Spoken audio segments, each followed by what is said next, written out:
ಸರಿ, ನಾನೇ recording on ಮಾಡಿದೆ, ಸಾರಿ. ಅದಕ್ಕೋಸ್ಕರ ಇವತ್ತಿನ ನಾವು 4 ಅಗ್ರಿಮೆಂಟ್ಸ್ ಅನ್ನೋ ಥರ ಬಗ್ಗೆ ತಿಳ್ಕೊತಾ ಇದ್ದೀವಿ. ಅದರಲ್ಲಿ ಇದು ಒಂದು ನಮ್ಮ ಉತ್ತಮ ಕಮ್ಯುನಿಕೇಷನ್ ಆ್ಯಂಡ್ ಇಂಟಿಗ್ರಿಟಿನ ಬೆಳೆಸುತ್ತೆ. ಇದನ್ನು ನಾವು ನಮ್ಮ ಜೀವನದಲ್ಲಿ ಈ ತತ್ವಗಳನ್ನು ಪಾಲಿಸ್ತಾ ಹೋದರೆ ನಮ್ಮ ಸಂಬಂಧಗಳು, ಆತ್ಮವಿಶ್ವಾಸ, ಆಮೇಲೆ ವ್ಯಕ್ತಿತ್ವ ಅನ್ನೋದು ಉತ್ತಮ ರೀತಿಯಲ್ಲಿ ಬೆಳೆಯುತ್ತೆ ಅಂತ ಹೇಳ್ಬೋದು. ಈಗ ಧ್ಯಾನ ಇದರಿಂದ ಬರುತ್ತೆ ಅಂತ ಹೇಳ್ತಿದ್ದೀವಿ, ಆದರೂ ನಮ್ಮ ಕೆಲವೊಂದು ಕರ್ಮಗಳ ಇಂದ ಕರ್ಮ ಅನ್ನೋ ವರ್ಡ್ ಕೇಳ್ತಿದ್ದಂಗೆ ನಾವು ಬೇರೆ ರೀತಿಯಾಗಿ ತಿಳ್ಕೊತೀವಿ. ನಾವು ಈ ಜನ್ಮದಲ್ಲಿ ಅಲ್ಲ, ಹಿಂದಿನ ಜನ್ಮದಿಂದ ನಾವು ಕ್ಯಾರಿ ಫಾರ್ವರ್ಡ್ ಮಾಡ್ಕೊಂಡು ಬರ್ತಾ ಇರೋ ಕೆಲವು ಕ್ರಿಯೆಗಳು ನಮ್ಮ ಜೊತೆಲೇ ಇರ್ತವೆ. ಅವುಗಳಿಂದ ಹಾಗೆ ನಾವು ಧ್ಯಾನ ಮಾಡಿದಾಗ್ಲೂ ನಮಗೊಂದೊಂದ್ಸಲ ಲೇಜಿನೆಸ್ ಬರುತ್ತೆ, ಈಗೋ ಅಂತ ಬರುತ್ತೆ, ಸಿಟ್ಟು, ಇವೆಲ್ಲ ನಾವು ಎಷ್ಟು ಕಂಟ್ರೋಲ್ ಮಾಡಿದ್ರೆ ಆಗುವಂಥವಲ್ಲ. ಅವುಗಳನ್ನು ನಾವು ಬೇರೆ ಸಹಿತ ತೆಗಿಬೇಕು. ಒಂದು ಅರ್ಥೈಸ್ಕೊಂಡು, ನಿಜವಾದ ಅರ್ಥನ ತಿಳ್ಕೊಂಡು ಅದನ್ನು ಬೇರೆ ಸಹಿತ ತೆಗಿಬೇಕು. ಆವಾಗಲೇ ಅದಕ್ಕೆ ನಾವು ಸರಿಯಾದ ರಿಸಲ್ಟನ್ನು ಕಂಡುಕೊತೀವಿ. ಇಲ್ಲಿ ನಾವು 4 ಅಗ್ರಿಮೆಂಟ್ ಏನು ಅಂತ ನೋಡೋಣ. ಒಪ್ಪಂದಗಳು. ಮೊದಲನೆಯದಾಗಿ ಬಿ ಇಂಪೆಕಬಲ್ ವಿತ್ ಯುವರ್ ವರ್ಡ್ಸ್, ಅಂದರೆ ನಿಮ್ಮ ಮಾತುಗಳನ್ನು ಜಾಗೃತೆಯಿಂದ ಬಳಸಿ. ಮಾತುಗಳು ಯಾವಾಗಲೂ ನಾವು ಆಡ್ಬಿಡ್ತೀವಿ ಗೊತ್ತಿಲ್ತು. ಸಮ್ಟೈಮ್ಸ್ ಪತ್ರಿಸೇಕು ವಾಕ್ಕ್ಷೇತ್ರ ಅಂತ ಹೇಳಿ ಒಂದು ಬುಕ್ಕೆ ಬರೆದಿದ್ದಾರೆ, ಎಲ್ರಿಗೂ ಗೊತ್ತಿರುತ್ತೆ. ಯಾರು ಈ ಒಂದು ರೆಗ್ಯುಲರ್ ಆಗಿ PMC PSSM ಧ್ಯಾನ ಮಾಡ್ತಾರೆ ಅವರು ಪತ್ರಿಸರ್ ಎಲ್ಲ ಬುಕ್ಕನ್ನು ಓದಿರ್ತಾರೆ, ರೆಕಮೆಂಡ್ ಮಾಡಿರುವಂಥವು. ಅದರಲ್ಲಿ ಅವ್ರದ್ದೇ ಆಗಿರೋ ಕೆಲವೊಂದು ಬುಕ್ಸನ್ನು ಬರೆದಿದ್ದಾರಲ್ಲ, ಅವರು ಇವೆಲ್ಲ ಬುಕ್ಕದ ನಿಚೋಡನ್ನು ಒಂದೇ ಬುಕ್ಕದಲ್ಲಿ ಹಾಕಿ ಒಂದು 8 ಬುಕ್ ಅದರಲ್ಲಿ ಇರ್ತಾವ. ನಂಗೆ ಈಗ ತುಳಸಿದರ 1, 2 ಆಗಿರ್ಬೋದು, ಈ ವಾಕ್ಕ್ಷೇತ್ರ ಆಗಿರ್ಬೋದು, ಆ ಥರ ತುಂಬ ಇದಾವೆ. ಹಾಗಾಗಿ ಇಲ್ಲಿ ಈ ಮಾತುಗಳ ಬಗ್ಗೆ ಮಾತುಗಳನ್ನು ಜಾಗೃತಿಯಿಂದ ಬಳಸಿ ಅಂತ ಹೇಳಿದಾರಲ್ಲ, ಅದರಲ್ಲಿ ಯಾವ ರೀತಿ ಹೇಗಾಗುತ್ತೆ ಇದನ್ನ ನೆನೆಸ್ಕೊಂತಿ ಈ ವರ್ಡ್ ಅಂತಿದ್ದಂಗೆ ನಿಮ್ಮ ತಲೆಯಲ್ಲಿ ಯೋಚನೆಗಳು ಬರೋಕ್ಕೆ ಶುರು ಮಾಡಿ. ಯಾವ ರೀತಿ ಮಾತುಗಳು ಬೇರೆಯವರು ಆಡಿದ ಮಾತು ನಮ್ಮಲ್ಲಿ ಸ್ಟೋರ್ ಆಗಿದೆ, ಒಂದು ಭಾರವಾದ ಇಮೇಜ್ ಜೊತೆಗೆ ನಮ್ಗದು ನೋವು ಕೊಡುವಂಥ ಇಮೇಜ್ ಜೊತೆ ನಮ್ಮಲ್ಲಿ ಸ್ಟೋರ್ ಆಗಿದೆ. ಆ ಒಂದು ಇದಕ್ಕೆ ನಾವು ಓಕೆ ಆಗಿರ್ತೀವಿ. ಆದರೆ ಅದೇ ಮಾತು, ನಾವು ಆಡಿರೋ ಮಾತು ಬೇರೆಯವರಲ್ಲಿ ಒಂದು ಬ್ಲ್ಯಾಕ್ ಇಮೇಜನ್ನು ಇಟ್ಕೊಂಡಿರುತ್ತೆ ಅನ್ನೋದನ್ನ ನಾವು ಯೋಚನೆ, ನಮಗೆ ಮಾಡಿದ್ದು ಅವ್ರು ಹಾಗಂದ್ರು ಅದು ನಮಗೆ ಒಂದು ಇಮೇಜನ್ನು ಕ್ರಿಯೇಟ್ ಮಾಡಿದೆ ಅಂತ ಅನ್ಕೊಂತೀವಲ್ಲ, ಅದೇ ರೀತಿ ನಾವು ರಿವರ್ಸು ಆಗಿರುತ್ತೆ. ನಮ್ಮ ಮಾತುಗಳು ನಮ್ಮ ಜೀವನನ ಮತ್ತು ಎದುರಿನವ್ರ ಜೀವನವನ್ನು ಬದಲಾಯಿಸಬಹುದು. ಆ ಮಾತುಗಳಲ್ಲಿ ಅಪಾರ ಶಕ್ತಿ ಇದೆ. ಏನು ವರ್ಡ್ ಅಂತೀವಿ ನಾವೀಗ ಕೇಳ್ತಾ ಕ್ಲಾಸಲ್ಲಿ ಲಾಸ್ಟ್ 5 ಡೇಸಿಂದ ಇದನ್ನ ಹೇಳ್ತಾ ಬಂದ್ವಿ. ನಾವೆಲ್ಲಿ ನಮ್ಮ ವಿಚಾರ ಹೋಗುತ್ತಾ ಅಲ್ಲಿ ಎನರ್ಜಿ ಫ್ಲೋ ಆಗುತ್ತೆ. ಆ ಎನರ್ಜಿಯಿಂದನೇ ಕಾರ್ಯ ಆಗಿ ಅದು ಒಂದು ಮ್ಯಾನಿಫೆಸ್ಟ್ ಆಗುತ್ತೆ ಅನ್ನೋದನ್ನ, ಈ ಮಾತು ಕೂಡ ಅದಕ್ಕೂ ಒಂದು ಸಂಬಂಧ ಪಡುತ್ತೆ. ಇಲ್ಲಿ ಉದಾಹರಣೆಗೆ ನಾವು ಹೇಳ್ಬೇಕಂದ್ರೆ, ಟೀಚರು ವಿದ್ಯಾರ್ಥಿಗೆ ಹೇಳ್ತಾರೆ, ಅವ್ರಿಗೇನು ಅದ್ರ ಬಗ್ಗೆ ಗೊತ್ತಿಲ್ಲ ಅಂದಾಗ, ಈಗ ಎಲ್ಲರಿಗೂ ಈ ಕ್ಲಾಸ್ ಇಂಪಾರ್ಟೆಂಟ್ ಹೇಳ್ತೀವಿ. ಇದು ಮಕ್ಕಳಿಗೆ ಅಷ್ಟೇ ಅಲ್ಲ, ನಾವು ಟೀಚರ್ಸ್ಗೂ ಹೇಳ್ತೀವಿ. ಟೀಚರ್ಸ್ಗಳು ಇದು ಕೆಲವೊಂದು ಪಾಯಿಂಟ್ಸನ್ನು ಕೆಲವೊಂದು ಅವ್ರ ಜೀವನದಲ್ಲೇನು ಡಿಸ್ಟರ್ಬೆನ್ಸ್ ಅಂತ ಇರುತ್ತಲ್ಲ, ಅವರು ಕೂಡ ಇದರಲ್ಲಿ ನಾವು ಸ್ಕೂಲಲ್ಲಿ ಹೇಳಕ್ ಹೋದಾಗ ಟೀಚರ್ಸ್ಗೂ ಒಬ್ಬರಿಗೆ ಜೊತೆಲಿ ಬಂದು ಇರಕ್ಕೆ ಹೇಳ್ತೀವಿ. ಅದನ್ನು ಅವ್ರು ತಿಳ್ಕೊಂಡು ಕಲ್ತ್ಕೊಂಡು ಡೈಲಿ ಮಕ್ಕಳಿಗೆ 5-10 ಮಿನಿಟ್ಸ್ ರೆಗ್ಯುಲರ್ ಮಾಡಿಸೋ ಅಭ್ಯಾಸನ ಹಾಕೊಡೋಕೆ ಹೇಳ್ತೀವಿ. ಹಾಗಾಗಿ ಇಲ್ಲಿ ಟೀಚರು ಏನು ಹೇಳ್ತಾರೆ, ಅವರು ಅವ್ರ ಅಭ್ಯಾಸನೇ ಅಂದ್ಕೊಳ್ಳಿ. ಈಗ ಒಬ್ಬನು ವಿದ್ಯಾರ್ಥಿ ಸರಿಯಾಗಿ ಏನೋ ಆನ್ಸರ್ ಮಾಡಿಲ್ಲ ಅಂದಾಗ ಅವನಿಗೆ ಸರಿ ಬೈದು ಬಿಡ್ತಾರೆ, ನಿಮಗೇನು ಬರೋದಿಲ್ಲ ಹಾಗಂತೇಳಿ. ಎಲ್ಲರೂ ಮಕ್ಕಳ ಮುಂದೆ ಅವನಿಗೆ ವಿದ್ಯಾರ್ಥಿಗೆ ಏನಾಗುತ್ತೆ, ಸ್ಟೂಡೆಂಟ್ಗೆ ಇನ್ಸಲ್ಟ್ ಫೀಲ್ ಆಗುತ್ತೆ ಒಂದು. ಆಗ ಆ ವಿದ್ಯಾರ್ಥಿನಲ್ಲಿ ಫಿಯರ್ ಅನ್ನೋದು, ಆತ್ಮವಿಶ್ವಾಸ ಇನ್ನು ಕುಗ್ತಾ ಹೋಗುತ್ತೆ. ಅದೇ ಟೀಚರು, ಓಕೆ ಈ ಸಲ ತಪ್ಪಾಯಿತು ನಿನ್ನಿಂದ, ಆದರೆ ಇದನ್ನು ನೀನು ಪ್ರಾಕ್ಟೀಸ್ ಮಾಡಿ ಇದನ್ನು ನೆಕ್ಸ್ಟ್ ಟೈಮು ಚೆನ್ನಾಗಿ ಹೇಳ್ಬೋದು ಅನ್ನೋ ಒಂದು ಪ್ರೇರಣಾದಾಯಕವಾದಂಥ ಸೆಂಟೆನ್ಸನ್ನು ಹೇಳಿದಾಗ ಆ ವಿದ್ಯಾರ್ಥಿಗೆ ಅಂದ್ರೆ ಏನ್ ಮನುಷ್ಯನಲ್ಲಿ ಈಗೋ, ನನಗೆ ಅಹಂಕಾರ ಅನ್ನೋದು ಹೇಗೆ ಅಂದ್ರೆ, ನನಗ ಒಂದು ಬಂದ್ ರೂಮಲ್ಲಿ ಒಂದು 4 ಕುಡಿದ್ರು ಬೇಜಾರಿಲ್ಲ, ಹಂಗಂತಾರೆ ಕೆಲವರು. ಅವನು ಆ ವ್ಯಕ್ತಿ ನನಗೆ ಹೆಂಗ್ ಅಂದ್ಬಿಟ್ಟ ಎಲ್ಲ ಜನದ ಮುಂದೆ ಅಂದಲ್ಲ, ಅದು ನನ್ಗೆ ತುಂಬಾನೇ ನೋವು ಮಾಡ್ತು. ಅದೇ ಅವ್ನು ನಾನು ಒಂದು ರೂಮಲ್ಲಿ ಕಡೆ 4 ಬಾರ್ಸ್ ಹೊಡೆದಿರ್ತಿದ್ರು ನನಗೇನು ಬೇಜಾರಿರ್ತಿಲ್ಲ ಅನ್ನೋ ಮಾತನ್ನ ಕೇಳಿರ್ತೀರ. ಅಂದ್ರೆ ನಾವು ಯಾವ ರೀತಿ ಎಷ್ಟರ ಮಟ್ಟಿಗೆ ನಾವು ಈ ಸಮಾಜದ ಮಂದಿ ಮುಂದೆ ನಮಗ ಅವಮಾನ ಆಯ್ತು, ಆ ಅವಮಾನನ ಒಳಗೆ ಹೆಂಗ್ ಸ್ಟೋರ್ ಮಾಡ್ಕೊಂತೀವಿ ಅಂದ್ರೆ ಅದು ನಮ್ಗೇನೇನೆ ಬ್ಲಾಕ್ಸ್ನ ಕ್ರಿಯೇಟ್ ಮಾಡುತ್ತೆ. ಮತ್ತೆ ಇದೇ ರೀತಿ ಇನ್ನೊಂದು ಎಕ್ಸಾಂಪಲ್ ಹೇಳ್ಬೇಕಂದ್ರೆ, ನಾವು ಕನ್ನಡಿ ಮುಂದೆ ನಿಂತು, ಈ ಮಾತನ್ನ ನಾನು ಮುಂಚಿನಿಂದ 2ನೇ ಕ್ಲಾಸಿಂದ 2nd ಡೇ ಇಂದ ಹೇಳ್ತಾ ಬಂದಿದ್ದೀನಿ. ಕನ್ನಡಿ ಮುಂದೆ ನಿಂತುಬಿಟ್ಟು ನಿಮಗೆ ನೀವೇನೆ ಅಂತ ಹೇಳಿದಾಗ ನಿಮ್ಮ ಫೇಸ್, ನಿಮ್ಮಲ್ಲಿ ಎಕ್ಸ್ಪ್ರೆಷನ್ ಗೊತ್ತಾಗುತ್ತೆ. ನಾನು ಸೋಲ್ತಾ ಇದ್ದೀನಿ, ನಾನು ಫೇಲ್ಯೂರು ಹಿಂಗಂತ ಅನ್ಕೊಳ್ಳೋ ಬದಲಿಗೆ ನಾನು ಹೊಸದನ್ನು ಕಲಿತಾ ಇದ್ದೀನಿ. ಫೇಲ್ ಆಗ್ತಿದ್ದೀನಿ ಅಂದ್ರೆ ಮತ್ತೊಂದು ಪ್ರಯತ್ನ, ಹೊಸದನ್ನು ಕಲಿತ ಹಾಗೆ ನಮ್ಗದು ಎಚ್ಚರಿಕೆ ಇರುತ್ತೆ, ಅವೇರ್ನೆಸ್ ಇರುತ್ತೆ. ನಾನು ಏನ್ ಮಾಡಿದೆ ಅಲ್ಲಿ ಫೇಲ್ ಆದೆ, ಆ ಫೇಲನ್ನು ನಾವು ಸರಿ ಮಾಡ್ಕೊಳಕ್ಕೆ ಈಗ 2ನೇ ಸಲದ ಪ್ರಯತ್ನದಲ್ಲಿ ಯಾವ ರೀತಿ ಅದನ್ನು ಸರಿಪಡಿಸ್ಕೋಬಹುದು ಅನ್ನೋ ಒಂದು ಕಲಿಕೆ ನಮ್ಮಲ್ಲಿ ಬಂದ್ಬಿಟ್ಟಿರ್ತದೆ. ಅದಕ್ಕೆ ನಾವು ನಮ್ಮ ಜೊತೆ ಮಾತಾಡ್ಕೊಂತ ನಮ್ಮ ಭವಿಷ್ಯನ ರೂಪಿಸ್ಕೋಬಹುದು. ಈ ಕನ್ನಡಿ ಮುಂದಿದ್ದು ನಮ್ಮ ಜೊತೆ ಮಾತಾಡ್ಕೊಳ್ಳೋದು ಅಂದ್ರೇನು, ಪ್ರೆಸೆಂಟ್ ಅಲ್ಲಿ ನಾವು ಪ್ಲಾನಿಂಗ್ ಹಾಕೋದು, ಅದರ ರಿಸಲ್ಟ್ ನಮ್ಗೆ ಭವಿಷ್ಯದಲ್ಲಿ ಸಿಕ್ಬಿಡುತ್ತೆ. ಮತ್ತೆ ಇಲ್ಲಿ ನಾವು ಭಾರಿ ಇದಕ್ಕೆ ಈ ಒಂದು ಸಬ್ಜೆಕ್ಟಿಗೆ ರಿಲೇಟ್ ಆಗುವಂಥದ್ದು ಒಂದು ಎಕ್ಸಾಂಪಲ್ ನಾನು ಇಲ್ಲಿ ಹೇಳ್ತೀನಿ. ಇದನ್ನ ನೀವು ಮಾಡಿ ನೋಡಿ, ನಿಮ್ಮ ಮನೇಲೇನೆ ಒಂದು 10 ಜನ ಇದ್ದಾಗ ಏನೋ ಸಣ್ಣ ಪುಟ್ಟ ಪಾರ್ಟೀಸ್ ಅಂತ ಮಾಡ್ತಿರಲ್ಲ, ಆ ಟೈಮಲ್ಲಿ ಈ ಆಕ್ಟಿವಿಟಿನ ಮಾಡ್ಬೋದು. ಒಂದು ರೌಂಡ್ ಸರ್ಕಲ್ ಅಲ್ಲಿ ಎಲ್ಲರೂ ನಿಂತು ಒಂದು ಸೆಂಟೆನ್ಸ್ ಅನ್ನ, ಇದಕ್ಕೆ ನಾವು ಬ್ರೋಕನ್ ಟೆಲಿಫೋನ್ ಗೇಮ್ ಅಂತಾನು ಹೇಳ್ಬೋದು. ಒಂದು ವ್ಯಕ್ತಿ ಕಿವಿಲಿ ಒಂದು ಮಾತನ್ನ ಹೇಳಿ ಅದನ್ನ ಬೇರೆಯವರಿಗೆ ಪಾಸ್ ಮಾಡೋಕೆ ಹೇಳಿ, ಹಾಗೆ ಒಂದಾದ್ಮೇಲೆ ಒಂದು ಇವನ್ ಸ್ಟೂಡೆಂಟ್ ಈಗ ನೀವೇ ಕ್ಲಾಸ್ ಮಾಡ್ತೀರಿ ಅಲ್ಲೇ ಎಲ್ಲ ಮಕ್ಕಳಿಗೂ ರೌಂಡ್ ಸರ್ಕಲ್ ಅಲ್ಲಿ ನಿಲ್ಲಿಸ್ಬಿಟ್ಟು ಅವ್ರ ಕಿವಿಲಿ ಒಂದು ಮಾತು ಹೇಳಿ ಅದನ್ನ ಮತ್ತೆ ಬೇರೆಯವರಿಗೆ ಟ್ರಾನ್ಸ್ಫರ್ ಮಾಡ್ತಾ ಹೇಳ್ತಾ ಹೋಗಿ ಅಂತ ಹೇಳಿ, ಈ ತರ ಪಾಸ್ ಮಾಡಿರುವಂತಹ ನೀವೇನ್ ವರ್ಡ್ ಸೆಂಟೆನ್ಸ್ ಆಗಿರ್ಬೋದು, ವರ್ಡ್ ಆಗಿರ್ಬೋದು ಹೇಳ್ತಿರಲ್ಲ, ಅದೇ ಕೊನೆಯ ವಿದ್ಯಾರ್ಥಿ ಕೊನೆಯ ವ್ಯಕ್ತಿಗೆ ಹೋದಾಗ ಅವ್ರಿಗೆ ಅದನ್ನ ಜೋರಾಗಿ ಹೇಳಕ್ ಹೇಳಿ, ಅಲ್ಲಿ ಎಷ್ಟು ಬದಲಾವಣೆ ಆಗಿರುತ್ತೆ. ಯಾಕಂದ್ರೆ ಅಲ್ಲಿ ಸೈಲೆಂಟ್ ಆಗಿ ಒಂದು ವೇನಲ್ಲಿ ಒಂದೇ ಸಲ ಅಲ್ಲಿ ರೂಲ್ಸ್ ಇರುತ್ತಲ್ಲ, ಅಷ್ಟೇ ಒಂದ್ಸಲ ಹೇಳೋದು ಹೆಂಗಂತ ಅದನ್ನ ಹಂಗೆ ಪಾಸ್ ಮಾಡ್ತಾ ಮಾಡ್ತಾ ಚೇಂಜ್ ಆಗಿರುತ್ತೆ. ಆಗ ಕೊನೆ ವಿದ್ಯಾರ್ಥಿ ಆಗಿರ್ಬೋದು, ಮನುಷ್ಯ ಯಾರು, ಅವ್ರು ಜೋರಾಗಿ ಹೇಳಿದಾಗ ಆ ವಾಕ್ಯದ ಅರ್ಥ ಏನಿದೆ ಅಲ್ಲ ಸಂಪೂರ್ಣ ಚೇಂಜ್ ಆಗ್ಬಿಡುತ್ತೆ, ಪೂರ್ತಿ ಬದಲಾಗಿರುತ್ತೆ. ನಾವೇನು ಇದು ಏನು ಗೊತ್ತಾ, ಇದರಲ್ಲಿ ಪಾಠ ಇದೇ ರೀತಿ ಇದು ಒಂದು ಆಟದಾಗ ತಗೊಂತಾ ಇದೀವಿ ನಾವು. ಆದ್ರೆ ಒಬ್ಬ ವ್ಯಕ್ತಿ ನಮಗೆ ಹೇಳಿರ್ತಾನೆ, ಅವನು ಒಂದು ನನ್ನ ನಮ್ಮ ಅವ್ರ ಸಂಬಂಧದ ನಂಬಿಕೆ ಮೇಲೆ ಅವನೊಂದು ಏನೋ ಒಂದು ಮಾತು ನಿಮಗೆ ಹೇಳಿರ್ತಾನೆ. ಆ ಮಾತನ್ನ ನಾವು ಅದನ್ನ ಆ ವ್ಯಕ್ತಿ ಬಗ್ಗೆ ನಮಗೆ ಗೌರವ ಇತ್ತು, ಅವನಿಗೇನು ಅವಮಾನ ಇದ್ರೆ ಇದು ಬಹಳ ಸ್ಪ್ರೆಡ್ ಆಗದೆ ಇರ್ಲಿ ಅಂದಾಗ ಅದನ್ನ ಒಂಚೂರು ನಾವು ಅದನ್ನ ತಿದ್ಕೊಂಡು ಯಾವುದೇ ರೀತಿಲಿ ಹೇಳಕ್ ಬಯಸ್ತೀವಿ. ಅಂದ್ರೆ ಆಸ್ ಇಟ್ ಈಸ್ ಅಂತೂ ಹೇಳಿರೋದಿಲ್ಲ, ಚೇಂಜ್ ಮಾಡಿದ್ವಿ. ಅದನ್ನ ಮತ್ತೊಂದು ವ್ಯಕ್ತಿಗೆ ಹೇಳ್ತಾರೆ, ಆ ವ್ಯಕ್ತಿ ಇನ್ನೊಬ್ರಿಗೆ, ಅಂದ್ರೆ ಆ ವ್ಯಕ್ತಿಗೆ ಈ ವ್ಯಕ್ತಿ ಯಾರು ಅಂತಾನೆ ಗೊತ್ತಿಲ್ಲ.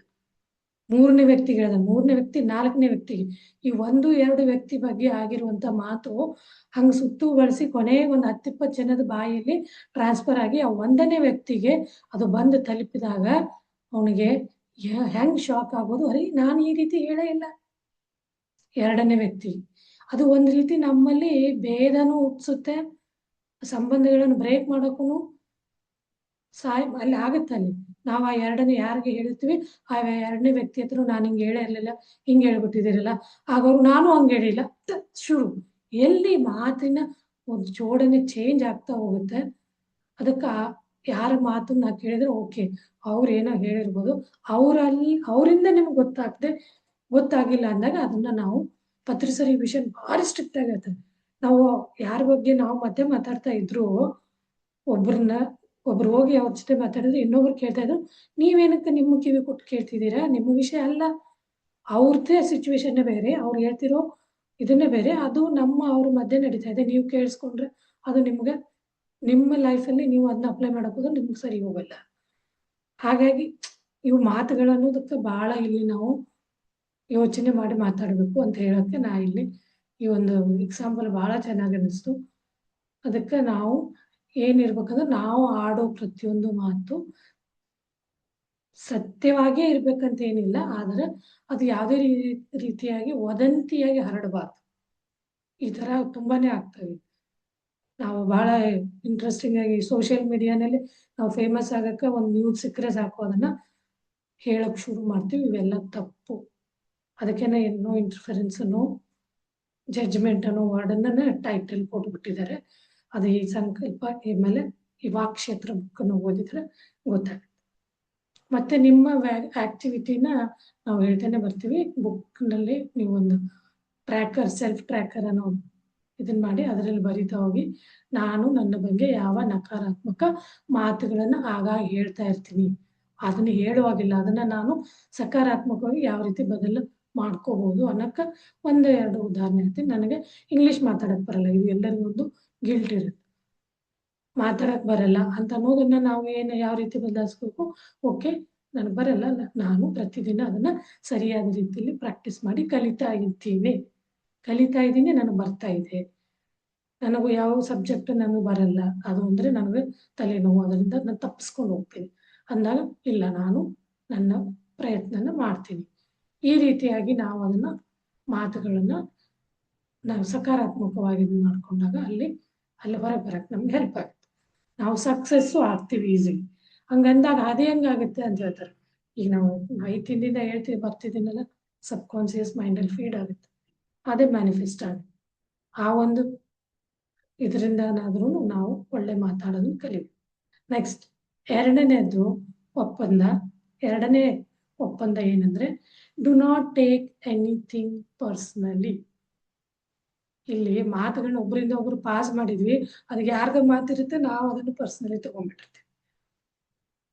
ಯಾವೊಂದು ಮಾತನ್ನ ಏನೇ ಆಗಿರ್ಲಿ, ಅದು ಮಾತೇ ಆಗಿರಲಿ, ವೈಯಕ್ತಿಕವಾಗಿ ತೆಗೆದುಕೊಳ್ಳಬಾರದು. ವೈಯಕ್ತಿಕವಾಗಿ ತೆಗೆದುಕೊಂಡಾಗ ಇತರರ ಮಾತುಗಳು ಅಲ್ಲಿ ನಮ್ಗೆ ಸಂಬಂಧ ಇಲ್ಲದೆ ಇರೋಂಥ ನಮ್ಮ ಹೆಸರು ತಗೊಂಡು ಮಾತಾಡಿದ್ರು ನಾವು ದೂರದಿಂದ ಕೇಳಿದಾಗ, ಅಯ್ಯೋ ನನಗೆ ಅಂದ್ಬಿಟ್ರೇನೋ ಅಂತ ಅದನ್ನಷ್ಟು ವೈಯಕ್ತಿಕವಾಗಿ ತಗೋತೀವಿ. ಅದ್ಯಾಕೆ ಅವ್ರು ಯಾಕೆ ನನಗಾಗಂದ್ರು ಅಂತ ಯೋಚನೆ ಶುರು. ಬೇರೆಯವರು ಆಡಿದ ಮಾತಾಗಿರ್ಬೋದು, ವರ್ತನೆ ಹೆಚ್ಚಾಗಿ ಅಂದ್ರೆ ಅವರ ಮನಸ್ಥಿತಿ ಮತ್ತು ಅನುಭವಗಳನ್ನ ಪ್ರತಿಬಿಂಬಿಸ್ತಾವು. ಅದು ನಿಮ್ಮ ಮೌಲ್ಯನಲ್ಲ, ವ್ಯಾಲ್ಯೂ ಬೇಸ್ಡ್. ಅವರು ತಮ್ಮ ಮಾತು, ತಮ್ಮ ನಡವಳಿಕೆಗೆ ತಕ್ಕಂಗೆ, ತಮ್ಮ ಮನಸ್ಥಿತಿಗೆ ತಕ್ಕಂಗೆ ಅಂತಿರ್ತಾರೆ. ಆ ಮಾತನ್ನ ನೀವು ಪರ್ಸ್ನಲಿ ತಗೊಂಡ್ರೆ ನಿಮ್ಮ ಮೌಲ್ಯ ನಿಮಗೆ ಗೊತ್ತಿದೆ ಅಲ್ವಾ? ಆ ನಿಮ್ಮ ಮೌಲ್ಯ ಅಲ್ಲ ಅದು. ಅದರಲ್ಲಿ ನಿಮ್ಗೆ ಬೇಕಿರೋದನ್ನ ತಗೊಳ್ಳಿ, ಬೇಡದಿರೋದನ್ನ ಬಿಡಿ. ಹಕ್ಕಿಗಳ ಮುಂದೆ, ಪಾರಿವಾಳ ಪಕ್ಷಿಗಳ ಮುಂದೆ ನಾವು ಈ ಕಲ್ಲು, ಮಣ್ಣು, ಮರಳಿರುವಂತ ಗೋಧಿ ಅಕ್ಕಿ ಏನನ್ನ ಹಾಕಿದ್ರು ಆ ಕಲ್ಲು ಮರಳನ್ನು ಬಿಟ್ಟು ಕಾಳನ್ನು ಮಾತ್ರ ಆರಿಸ್ಕೊಂತೀವಿ. ಕಾಳು ಅದಕ್ಕೆ ಬೇಕಾಗಿರುವಂತ ವಸ್ತು, ಅದಕ್ಕೆ ಬೇಕಾಗಿರುವಂತ ವಿಷಯ. ಅದೇ ರೀತಿ ನಾವು ಒಳ್ಳೆ ಬೇಕಿರೋದನ್ನೇ ತಗೋಬೇಕು. ಯಾವುದನ್ನು ಪರ್ಸ್ನಲಿ ಎಲ್ಲಿವರೆಗೂ ಅದು ನಿಮ್ಗೆ ಸರಿಯಾದ ರೀತಿಯಲ್ಲಿ ಗೊತ್ತಾಗಲ್ಲ, ಆ ವ್ಯಕ್ತಿ ಒನ್ ಟು ಒನ್ ನೀವು ಮಾತಾಡ್ಕೊಂಡು ಕ್ಲಾರಿಟಿ ಆಗಲ್ಲ, ಅದನ್ನ ಮಾತನ್ನ ಯಾರಿಂದೋ ಗಾಳಿ ಮಾತನ್ನ ಪರ್ಸ್ನಲಿ ತಗೊಳಕ್ ಹೋಗ್ಬಾರ್ದು. ಉದಾಹರಣೆಗೆ, ನಿಮ್ಮ ಸ್ನೇಹಿತ ನಿಮ್ಮ ಜೊತೆ ಮಾತಾಡಿಲ್ಲ ಅನ್ಕೊಳ್ಳಿ. ಇವತ್ತು ಭಾಳ ಒಳ್ಳೆ ಕ್ಲೋಸ್ ಫ್ರೆಂಡ್ಸು, ಅವನು ಇವತ್ತಿನ ದಿನ ನಿನ್ನ ಜೊತೆ ಮಾತಾಡಿಲ್ಲ. ನೀನು ಮಾತಾಡೋ ಹೋದಾಗ್ಲೂ ಅವಾಯ್ಡ್ ಮಾಡಿದಾಗ ಅನಿಸಿರಬಹುದು. ಅವಾಗ ನೀವು ಯೋಚಿಸ್ತೀರಿ, ಯಾಕೆ ಅವನು ನನ್ನ ಜೊತೆ ಮಾತಾಡ್ತಿಲ್ಲ, ನಿಮಗೆ ನೀವು ಅಭಿಪ್ರಾಯ ಮಾಡ್ಕೋಕ್ ಶುರು ಮಾಡಿ. ಆದರೆ ಏನು ಕಾರಣ ಅನ್ನೋದು ನಮಗೆ ಗೊತ್ತಿಲ್ಲ. ಅವನನ್ನ ಯಾಕೆ ಮಾತಾಡ್ಸ್ತಿಲ್ಲ, ಅವಾಯ್ಡ್ ನೀವು ಅಂದದ್ದು ನಾವು ಬೇರೆ ಬಹಳ ಆಳವಾಗಿ ಏನೋ ವಿಚಾರದಲ್ಲಿ ಇರ್ಬೋದು. ಅವನಿಗೆ ಆರೋಗ್ಯ ಸರಿ ಇರ್ತೇ ಇರ್ಬೋದು, ಮನೆಯಲ್ಲಿ ಸಮಸ್ಯೆನಲ್ಲಿ ತುಂಬ ಯೋಚನೆಯಲ್ಲಿ ಅದರಲ್ಲಿ ಇರ್ಬೋದು, ಬೇರೆ ಅವನಿಗೆ ಯಾವುದಾದ್ರೂ ಚಿಂತೆ ಕಾಡ್ತಾ ಇರ್ಬೋದು. ಅವನಿಗೆ ಆ ಟೈಮಲ್ಲಿ ತಕ್ಷಣ ನಿಮಗೆ ರಿಪ್ಲೈ ಮಾಡೋಕೆ ಆಗಿರಲ್ಲ, ಅವಾಗ ತಕ್ಷಣ ನೀವು ತೀರ್ಮಾನಕ್ಕೆ ಬರ್ದೇನೆ, ಅದನ್ನು ಪರ್ಸ್ನಲಿ ತಗೊಳ್ದೇನೆ, ಹೋಗ್ಲಿ ಇವತ್ತು ಅವನಿಗೆ ಯಾಕೋ ಮೂಡ್ ಸರಿ ಇಲ್ವೇನೋ ಅಂತ ನಾವು ಅದನ್ನ ಇಗ್ನೋರ್ ಮಾಡಿ, ಅದು ಆಗ್ತಾವ ಆ ಥರ ಎಕ್ಸಾಂಪಲ್ ಆಗಿರ್ತಾವೆ.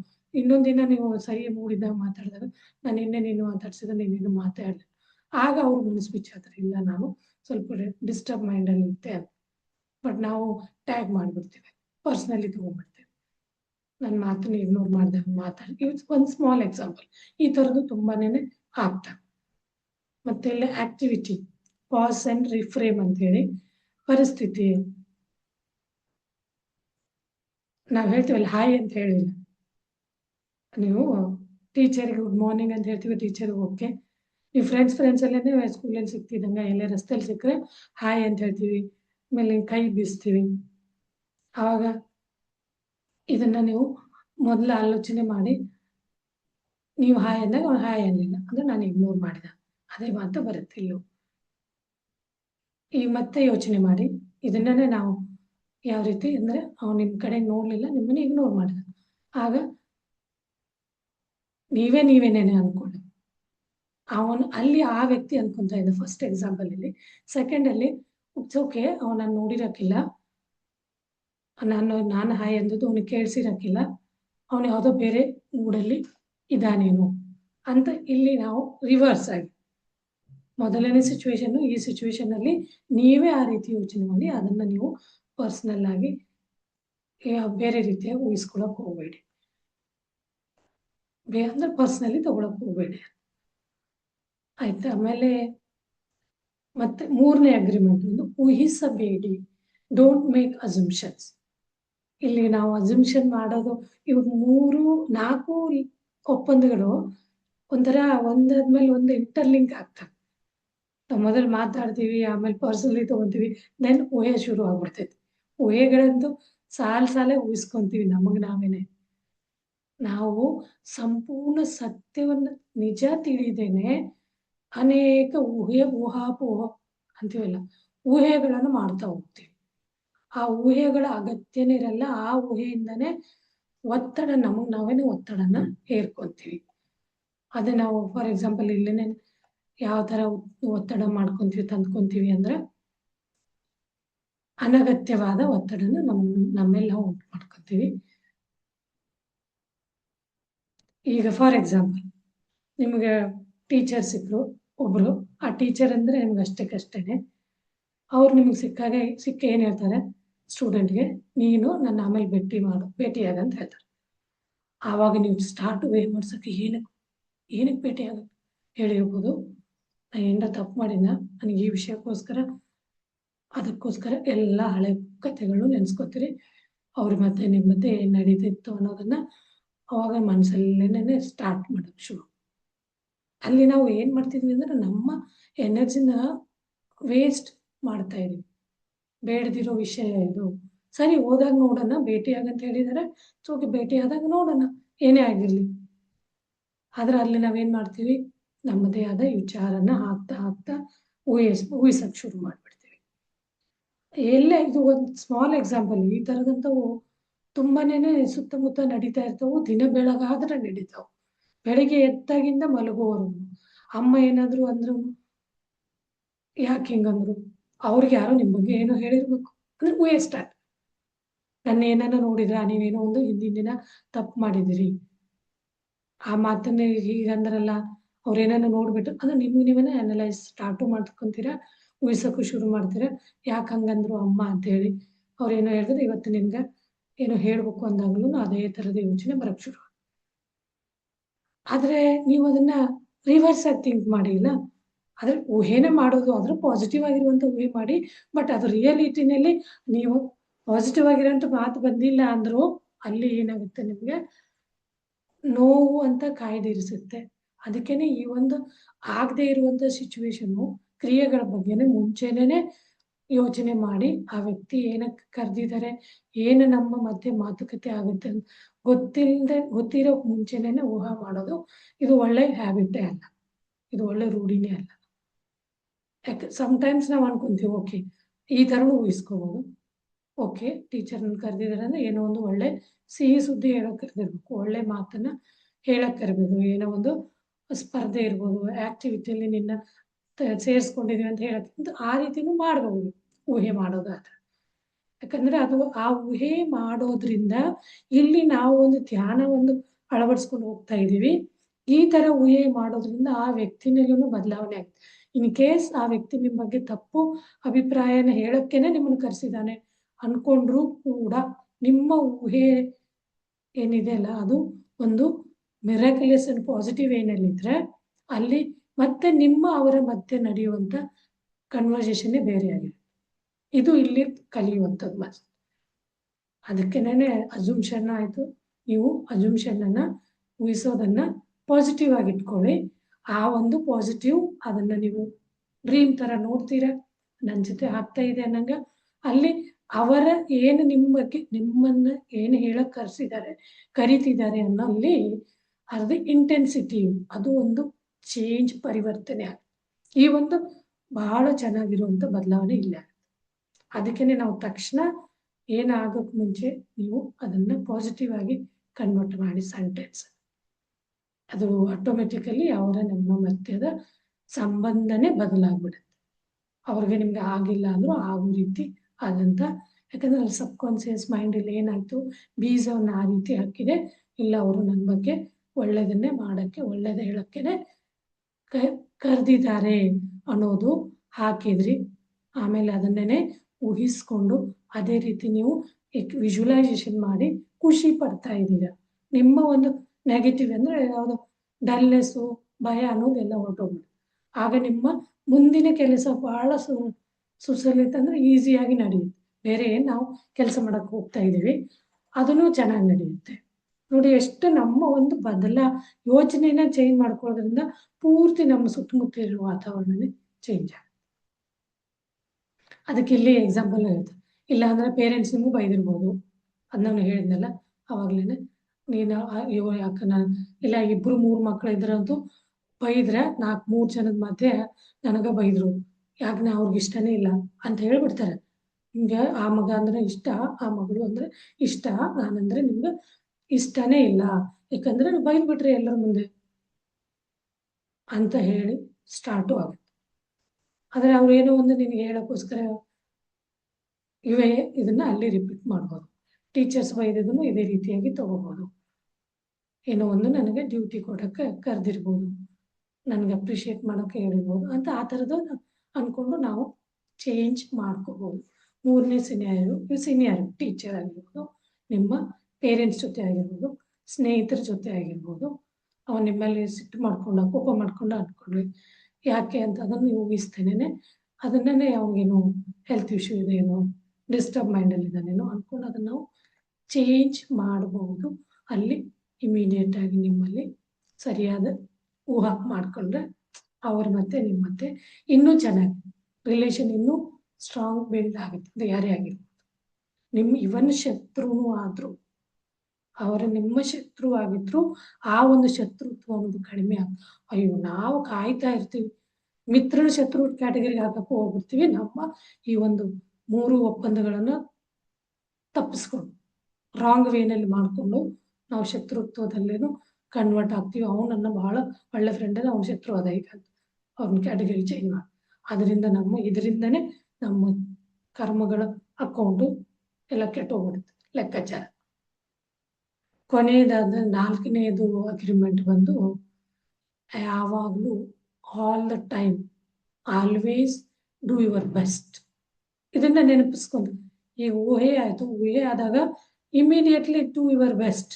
ಅವ್ನು ನಿಮಗೆ ಏನೇ ಅಂದಾಗ ಅದಕ್ಕೆ ನಾನು ಪಾಸಿಟಿವ್ ಆಗಿ ಮಿರಾಕ್ಯುಲಸ್ ಆಗಿ ಅವ್ರು ಅಂದ ಮಾತಿದ ತಕ್ಷಣ ಹೋಗದೇನೆ ಹೇಳಿದ್ವಲ್ಲ, ಅಲ್ಲಿ ಡೂ ಯುವರ್ ಬೆಸ್ಟ್, ನಿಮ್ಮ ಅತ್ಯುತ್ತಮ ಪ್ರಯತ್ನ. ಆಮೇಲೆ ಏನೋ ಈಗ ಅನ್ಕೋ ಆಗಿಲ್ಲ, ನಾನು ನನ್ನ ಪ್ರಯತ್ನದಲ್ಲಿ ಕಡಿಮೆ ಮಾಡಿದ್ದೆ ಮತ್ತೆ ಫೇಲ್ಯೂರ್ ಅನ್ನ ಎದುರಿಸಕ್ಕೆ ರೆಡಿಯಾಗಿರ್ಬೇಕು.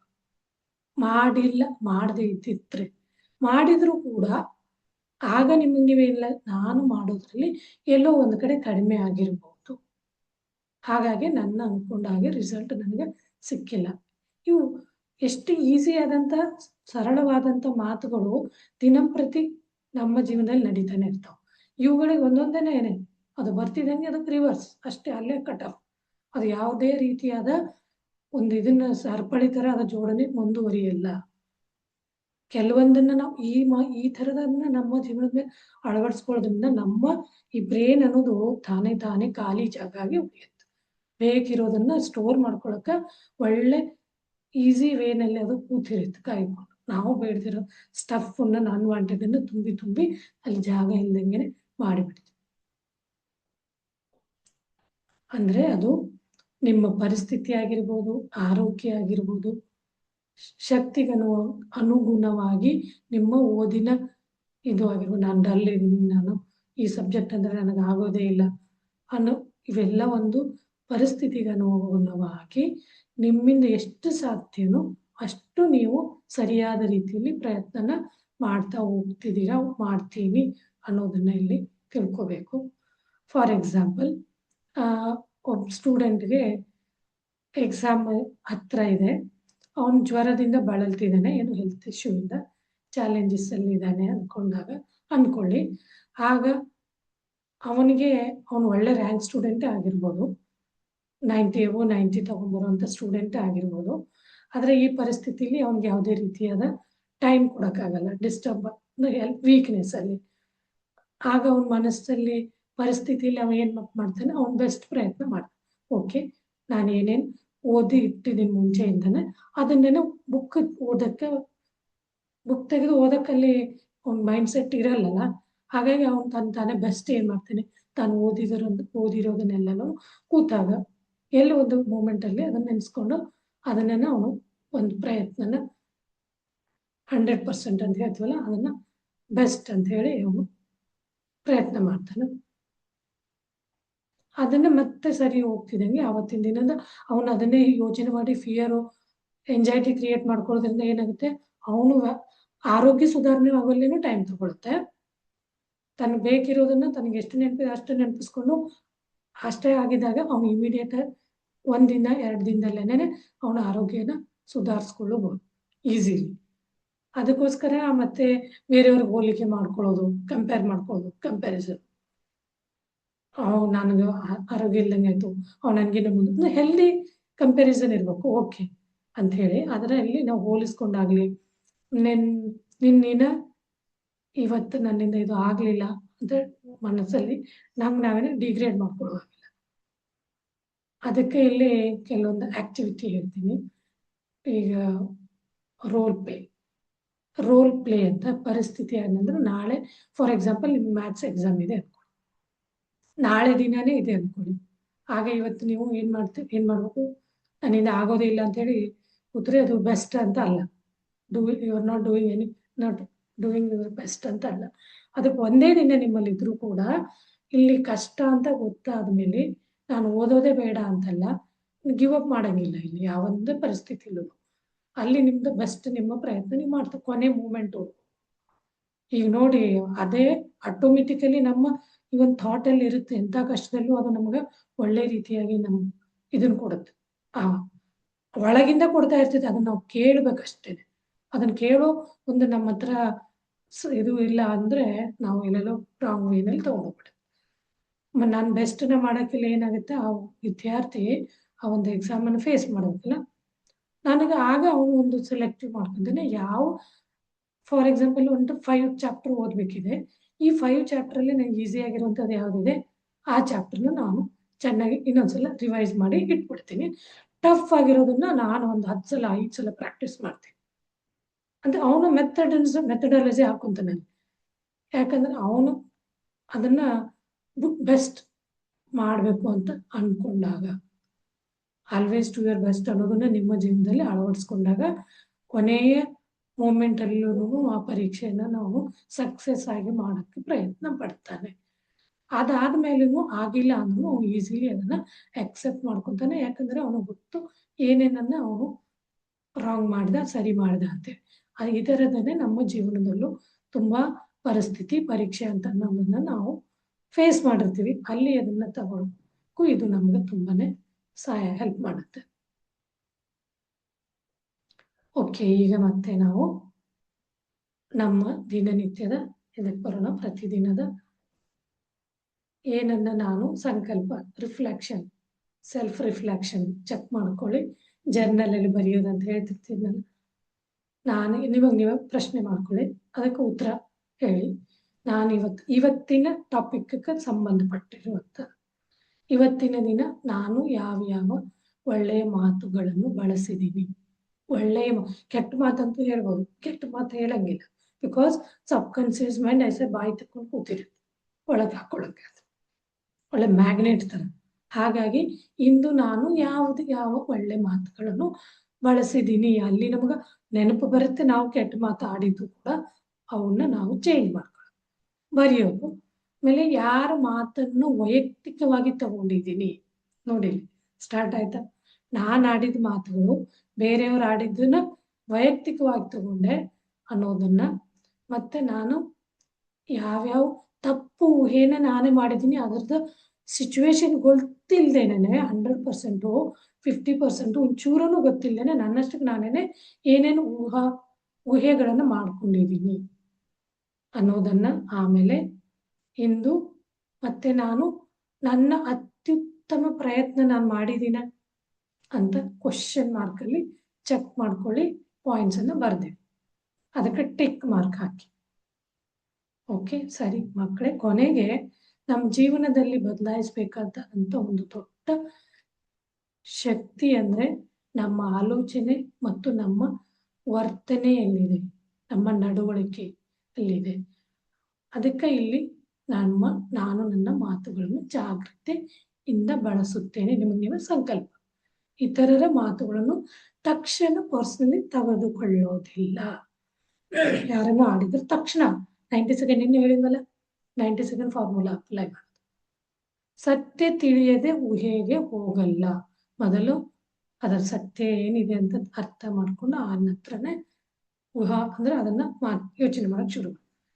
ಪ್ರತಿದಿನ ನನ್ನ ಪರಿಸ್ಥಿತಿಗೆ ತಕ್ಕಂತೆ ನನ್ನ ಅತ್ಯುತ್ತಮ ಪ್ರಯತ್ನವನ್ನು ನಾನು ಮಾಡ್ತೀನಿ.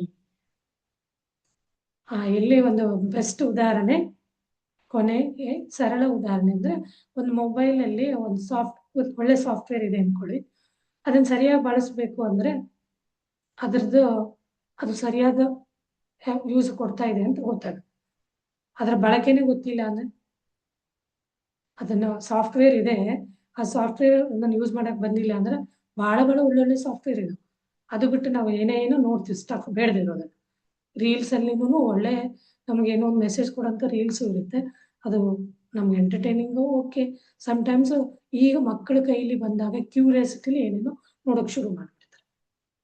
ಅದು ಅವ್ರಿಗೆ ಏನು ಕೊಡುತ್ತೋ ಎಂಟರ್ಟೈನ್ಮೆಂಟ್, ಮಜಾಕ್ ಮಸ್ತಿ, ಅದು ಯಾವುದೊಂದು ನಮ್ಮ ವ್ಯಕ್ತಿತ್ವವನ್ನು ಒಂದು ಬೇಡ ಟೆಸ್ಟ್ ಕಲಿಯಕ್ಕಂತ ಮಾಡಿ ಅದರಿಂದ ಇಂಪ್ಯಾಕ್ಟ್ ಏನಾಗುತ್ತೆ ಅಂತ ತಿಳ್ಕೊಂಡ ತಕ್ಷಣ ಚೇಂಜ್ ಮಾಡ್ಕೊಳ್ಳೋಂಥದ್ದು.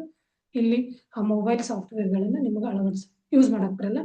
ನಮ್ಮಲ್ಲಿನೂ ಅಷ್ಟೇ ಮೊಬೈಲ್ ಇತ್ತು, ನಾವು ಈ ಮನುಷ್ಯ ಮಾಡಿರುವಂತ ಮೊಬೈಲ್ ಸಾಫ್ಟ್ವೇರ್, ಇವನ್ ಮೊಬೈಲ್ ಕೂಡ ಆ ಮಾಡಿರುವಂತ ವ್ಯಕ್ತಿನಲ್ಲಿ ಎಷ್ಟು ಶಕ್ತಿ ಇದೆ. ಅವನು ಮಾಡಿದ ಆ ಸೈಂಟಿಸ್ಟ್ಗಳ ಹೆಸರು ತಗೋತೀರ, ಬಟ್ ಅದು ಪ್ರತಿಯೊಬ್ಬರಲ್ಲೂ ಇದೆ. ಅದಕ್ಕಿಂತ ಎಷ್ಟೋ ಪಟ್ಟು ಹೆಚ್ಚು ಸಾಫ್ಟ್ವೇರು ಮೊಬೈಲ್ ಅನ್ನುವಂತ ಒಂದು ಬ್ರೇನು ನಮ್ಮಲ್ಲಿ ಮನುಷ್ಯನಲ್ಲಿದೆ. ಮನಸ್ಸು ಅತ್ಯಂತ ಶಕ್ತಿಯುತವಾಗಿದೆ, ಆದ್ರೆ ಅದನ್ನ ನಾವು ಸರಿಯಾಗಿ ಯೂಸ್ ಮಾಡ್ಕೊಳ್ಳೋಕೆ ಬರ್ತಾ ಇಲ್ಲ. ಸರಿಯಾದ ಮಾತು, ಸರಿಯಾದ ಆಲೋಚನೆ, ಸರಿಯಾದ ಅಭ್ಯಾಸಗಳು, ಸರಿಯಾದ ರೀತಿ ಯಶಸ್ಸಿನ ದಿಕ್ಕಿನಲ್ಲಿ ನಡೆಯುವಂತ ದಾರಿನ ನಾವು ತೋರಿಸ್ತಾ ಇಲ್ಲ ಆ ಒಂದು ಶಕ್ತಿಗೆ. ಕೊನೆಯದಾಗಿ, ಒಳ್ಳೆಯ ಮಾತು ಉತ್ತಮ ಸಂಬಂಧಗಳನ್ನ ನಿರ್ಮಿಸುತ್ತೆ. ಅದೇ ಸರಿಯಾದ ರೀತಿಯಲ್ಲಿ ಅರ್ಥ ಮಾಡುವಂತ ಮನಸ್ಥಿತಿ ಏನಾಗುತ್ತೆ, ಮನಸ್ಸಿಗೆ ಶಾಂತಿನ ನೀಡುತ್ತೆ. ಅನಗತ್ಯ ಊಹೆಗಳನ್ನು ಬಿಟ್ಟಾಗ ಒತ್ತಡ ಕಡಿಮೆ ಆಗುತ್ತೆ. ಒತ್ತಡದಿಂದನೇ ಎಲ್ಲ. ಪ್ರತಿದಿನ ನಮ್ಮ ಅತ್ಯುತ್ತಮ ಪ್ರಯತ್ನ ಮಾಡ್ತಾ ಹೋಗಬೇಕು. ಆಗ ಏನಾಗುತ್ತೆ, ನಾವು ನಿನ್ನೆಗಿಂತ ಇವತ್ತು ಉತ್ತಮ ವ್ಯಕ್ತಿಯಾಗಿ ಬೆಳಿತೀವಿ. ಇಲ್ಲಿ ಮಕ್ಕಳಿಗೆ ನಾವು ಹೇಳ್ತಾ ಇರೋದ್ರಿಂದ, ಮಕ್ಕಳಲ್ಲಿ ದಿನ ಹೊಸದನ್ನ ಹುರುಪು, ಉತ್ಸಾಹ ಅನ್ನೋದು ಬೆಳೀತಾ ಹೋಗ್ಬೇಕು. ಯಾವೊಂದು ದಿನ ಡಲ್ ಅಂತ ಬರ್ಲೇಬಾರ್ದು. ನನಗಿವತ್ತು ಬೋರ್ ಆಗ್ತಿದೆ, ಈ ಬೋರ್ ಅನ್ನು ಓಲ್ಡೇ ಇರಬಾರ್ದು. ಆಕ್ಟಿವ್ ಏನೆಲ್ಲ ಕೆಲಸನೂ ಈ ಒಂದು ಇದನ್ನ ನೀವು ಅಪ್ಲೈ ಮಾಡ್ಕೊಂಡು ಮಾಡಿದಾಗ ಆ ಬೋರ್ ವರ್ಡ್ಗೆನೆ ನೀವು ಡಿಕ್ಷನರಿಲೇನೆ ಬರಲ್ಲ. ಪ್ರತಿಯೊಂದನ್ನು ಮೈಂಡ್ಫುಲ್ನೆಸ್ ಇಂದ ಮಾಡಿದಾಗ ಅಲ್ಲಿ ನಿಮ್ಗೆ ರಿಯಲ್ ಆಗಿ ಗೊತ್ತಾಗುತ್ತೆ ನೀವು ಮಾಡ್ತಾ ಇರೋದು ಸರಿನಾ ತಪ್ಪು ಅಂತ. ಆಗ ನೀವೇ ಅದನ್ನ ಚೇಂಜ್ ಮಾಡ್ಕೊಂತೀರಿ. ಯಾರು ನಿಮ್ಗೂ ಹೇಳುವಂತ ಅವಶ್ಯಕತೆನೇ ಬೇಡ. ಅಂತ ಹೇಳಿ ಇವತ್ತಿನ ಜಾಸ್ತಿ ಲಾಂಗ್ ಹೋಯ್ತು, ಇಲ್ಲಿಗೆ ಮುಗಿತಲ್ಲ. Thank you. ಇಷ್ಟೊಂದು ಶಾಂತಿಯುತ ಕೂತ್ಕೊಂಡು ಎಲ್ಲರೂ ಆಲಿಸಿದ್ದಕ್ಕೆ thank you, thank you, thank you very much. Power meditation ಮಾಡೋಣ 3-4 ಮಿನಿಟ್ಸು, ಇಲ್ಲಾಂದರೆ ಟೈಮ್ ಆಗಿದೆ ಹೇಳಿ ಮಾಡ್ಸೋಣ ಅಂದರೆ ಮಾಡೋಣ, ಇಲ್ಲಾಂದರೆ ಬೇಡ. ಹೇಳಿ ಮೇಡಮ್ ಏನಂತ. ಎಸ್ ಮ್ಯಾಮ್ 5 ನಿಮಿಷ ಅಂದ್ರೆ ಮಾಡ್ಸಿ. ಸರಿ ಆಯ್ತು ಮಕ್ಕಳೇ, ಈಗ ನಾವು 5 ಮಿನಿಟ್ಸ್ ಪವರ್ ಮೆಡಿಟೇಷನ್ ಮಾಡೋಣ. ಮೆಡಿಟೇಷನಿಂದ ಹೇಗೆ ಕೂತ್ಕೊಳ್ಳೋದು ಅಂತ ಎಲ್ಲರಿಗೂ ಗೊತ್ತಾಗಿದೆ. ಲಾಸ್ಟ್ 5 ಡೇಸಿಂದ ಹೇಳ್ತಾ ಬರ್ತಾ ಇದ್ದೀವಿ. ಸಿಟ್ ಕಂಫರ್ಟಬಲಿ, ಸುಖಮಯವಾದ ಸ್ಥಿತಿಯಲ್ಲಿ ಕೂತ್ಕೊಳ್ಳಿ.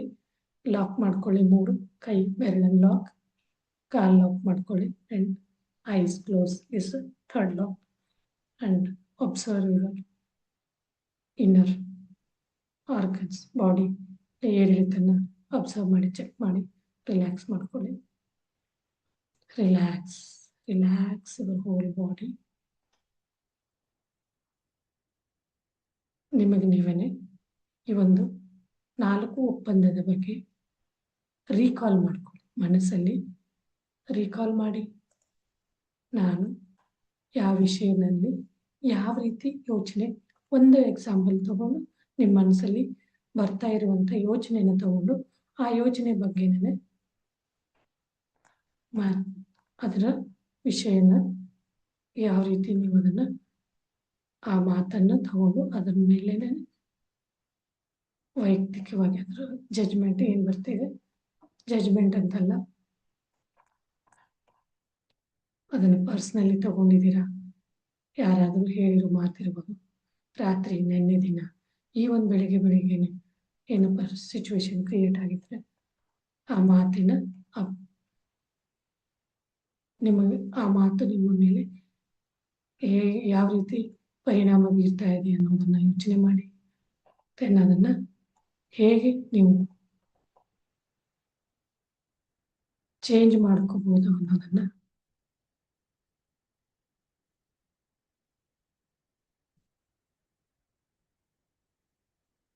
ವೈಯಕ್ತಿಕವಾಗಿ ತಗೊಳ್ದೇನೆ, ಇಲ್ಲೇನೆ ಆ ಒಂದು ಮಾತನ್ನು ತಗೊಂಡು ಅದನ್ನು ಪರ್ಸ್ನಲಿ ತಗೊಳ್ದೇನೆ ತೆಗೆದುಬಿಡಿ ಮನಸ್ಸಿಂದ. ನೀವೇನಾದರೂ ಊಹೆನ ಮಾಡಿದ್ರೆ, ಇವತ್ತಿನವರೆಗೂ ಗೊತ್ತಿಲ್ಲೇನೋ ಗೊತ್ತಿಲ್ಲೇನೋ ಊಹಾಪೋಹದಲ್ಲಿ ನಾವು ಸಿಲುಕ್ತಾ ಹೋಗಿದ್ರೆ ಅದನ್ನು ತೆಗೆದುಹಾಕಿ, ಇವೆಲ್ಲವಕ್ಕೂ 3ಕ್ಕೂ ಮೀರಿದ ನನ್ನ ಅತ್ಯುತ್ತಮ ಪ್ರಯತ್ನನ ನಾನು ಮಾಡ್ತಾ ಹೋಗ್ತೀನಿ ಅನ್ನುವಂಥ ಒಂದು ಸಂಕಲ್ಪನ, ಈ ರೀತಿಯಾದಂಥ ಸಂಕಲ್ಪನ ನಾವು ಹಾಕೋಬೇಕು. ಆಗ ಪ್ರಕೃತಿ ನಮ್ಗೆ ಅವು ಮ್ಯಾನಿಫೆಸ್ಟ್ ಆಗೋಕ್ಕೆ ತುಂಬಾ ಹೆಲ್ಪ್ ಮಾಡ್ತವೆ. ಇದೇ ಒಂದು 4 ಒಪ್ಪಂದದ ಬಗ್ಗೆ ನಾವು ಯೋಚನೆ ಅದನ್ನು ತಿಳ್ಕೊಂಡು ಅದನ್ನು ನಮ್ಮ ಒಂದು ಸಬ್ಕಾನ್ಷಿಯಸ್ ಮೈಂಡ್ಗೆ ಫೀಡ್ ಮಾಡುವಂಥ ಇದರಲ್ಲಿ ಕೂತಿರೋಣ. ಒಂದು ಆಲ್ಫಾ ಸ್ಟೇಟ್ ಬ್ರಿಡ್ಜ್ ಸೆಂಡಿಂಗ್ ಒಳ್ಳೆ ಪಾಸಿಟಿವ್ ಇದನ್ನು ನಮ್ಮ ಸಬ್ಕಾನ್ಷಿಯಸ್ ಮೈಂಡ್ಗೆ ನಾವು ಸೆಂಡ್ ಮಾಡ್ತಾ ಇದ್ದೀವಿ. ಅದು ರಿಸೀವ್ ಮಾಡ್ಕೊತಾ ಇದೆ. ರಿಸೀವ್ ಮಾಡಿ ನಿಮಗೆ ತಕ್ಕಾಗೇನೆ ರಿಸಲ್ಟ್ ಬರ್ತಾ ಇದೆ ಅಂದಾಗ ನಿಮ್ಮ ಮುಖದಲ್ಲಿ ಒಂದು ನಗು ಬರುತ್ತೆ, ಸ್ಮೈಲ್ ಬರುತ್ತೆ. ಯಾಕಂದರೆ ನೀವು ತೃಪ್ತಿಯಾದಂಥ ಸ್ಮೈಲಲ್ಲಿ ನಿಮ್ಮ ಮುಖದಲ್ಲಿ ಬರುತ್ತೆ. ನೀವೇ ಅಬ್ಸರ್ವ್ ಮಾಡ್ಕೊಳ್ಳಿ. 2 ನಿಮಿಷ ಇದೇ ಸ್ಥಿತಿಯಲ್ಲಿ ಕನ್ವರ್ಸೇಷನ್ ಮಾಡ್ತಾ ಇರಿ. ನಿಮ್ಮ ಅಂತರ್ಶಕ್ತಿ ಪವರ್ಫುಲ್ ಆಗಿರುವಂಥ ಒಂದು ಚೇತನಾ ಶಕ್ತಿ ಜೊತೆ ಮಾತಾಡಿ. ಯಾವಾಗಲೂ ನನ್ನ ಜೊತೆಲಿ ಅದನ್ನು ಬಿಟ್ಟು, ಅದು ನಿಮ್ಮ ಒಳ್ಳೆ ಫ್ರೆಂಡ್, ಎಲ್ಲ ಟೈಮಲ್ಲೂ ಜೊತೆಲಿರೋದು. ಕೇಳಿದರೆ ನಿಮಗೆಲ್ಲ ರೀತಿಯ ಸಲಹೆನೂ ಕೊಡುತ್ತೆ.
ನಿಮ್ಮ ಫ್ರೆಂಡ್ಗೆ ಒಂದು ಕೃತಜ್ಞತೆ ಹೇಳ್ತಾ, ಧನ್ಯವಾದ ಹೇಳ್ತಾ,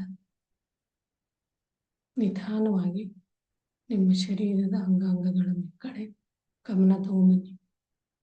ಈಗ ನೀವು ಫೀಲ್ ಮಾಡ್ಕೊಳ್ಳಿ ಯಾವ ರೀತಿ ನಿಮ್ಗೆ ಫೀಲ್ ಆಗ್ತಾ ಇದೆ. ಒಂದೊಂದು ಅಂಗಾಂಗನ ಫೀಲ್ ಮಾಡ್ತಾ ಬನ್ನಿ.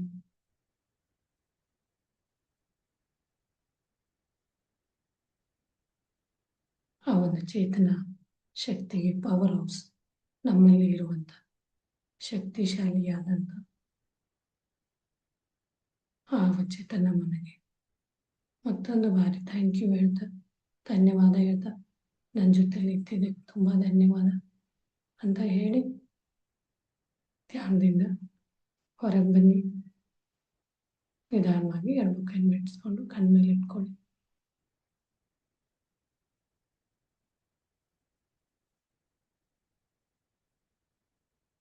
Thank you, thank you, thank you very much master.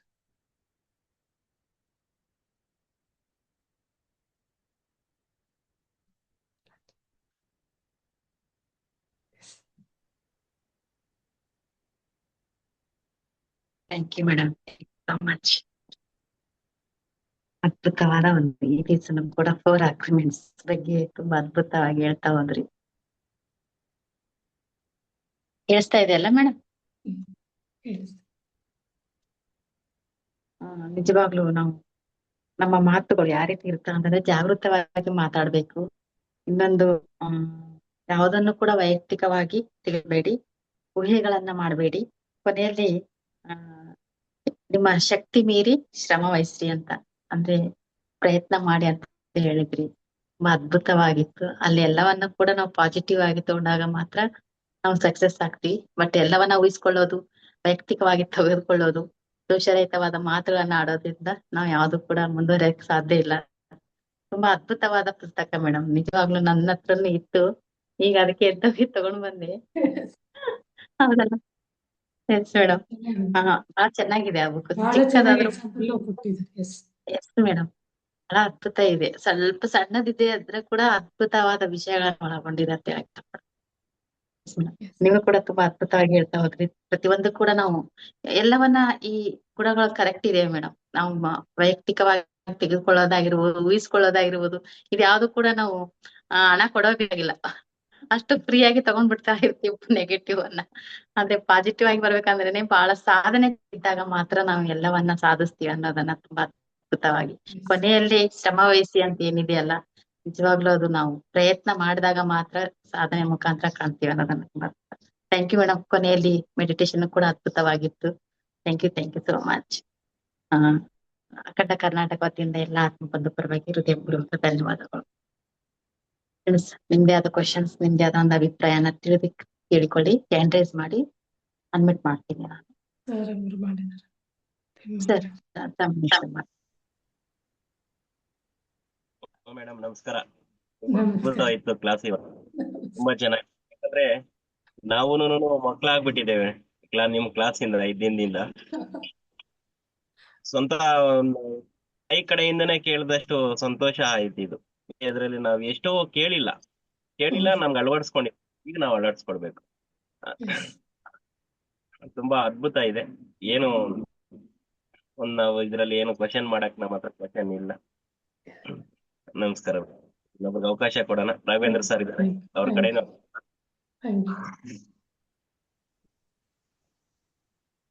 Thank you sir, thank you so much.